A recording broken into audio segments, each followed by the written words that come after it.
આજ નીકળે છે રળિયામણી હો, આજ નીકળે છે રળિયામણી. હે મારા ગુરુ આવ્યાની વધામણી રે, હે મારા ગુરુ આવ્યાની વધામણી રે, આજ નીકળે છે રળિયામણી. હૈયે જ્યારે હરખ હોય ત્યારે શું થાય?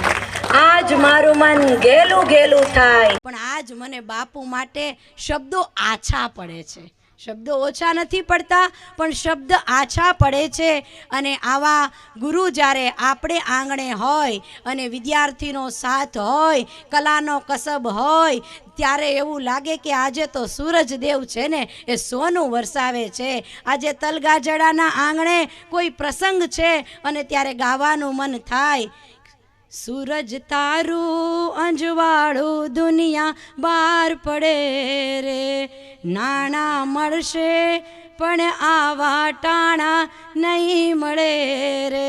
ખરેખર આજે નાણાંથી પણ વધુ મહત્વનું સમય છે, ટાણું છે. અને હૈયે જે છે એ હરખ ક્યાંય સમાતો નથી. અને કહેવાનું મન થાય કે આજે શબ્દો છે ને એ બધા મૂંગા બની ગયા છે.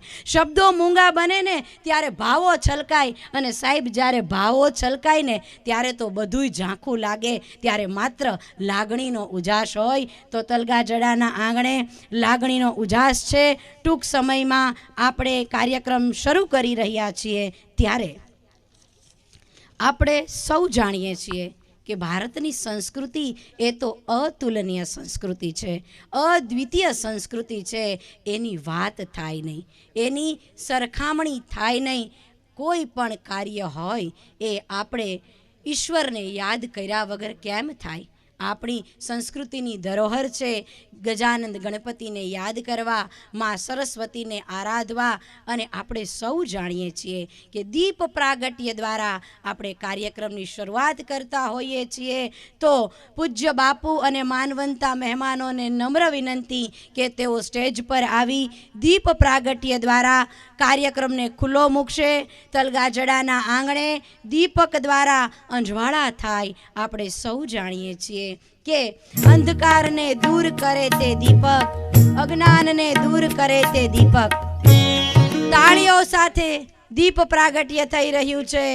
રંગોત્સવ કાર્યક્રમ આપણે ખુલ્લો મૂકી રહ્યા છીએ. અનેરો આનંદ ચારે બાજુ પ્રસરાઈ રહ્યો છે.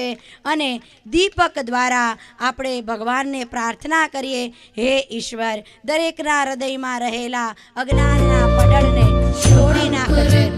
કલ્યાણમ આરોગ્યમ ધન સંપદા શુભમ કુરુત્વમ કલ્યાણમ આરોગ્યમ ધન સંપદા શત્રુ બુદ્ધિ વિનાશાય દીપજ્યોતિર્નમોસ્તુતે દીપજ્યોતિર્નમોસ્તુતે દીપજ્યોતિ પરબ્રહ્મ દીપજ્યોતિર્જનાર્દનઃ.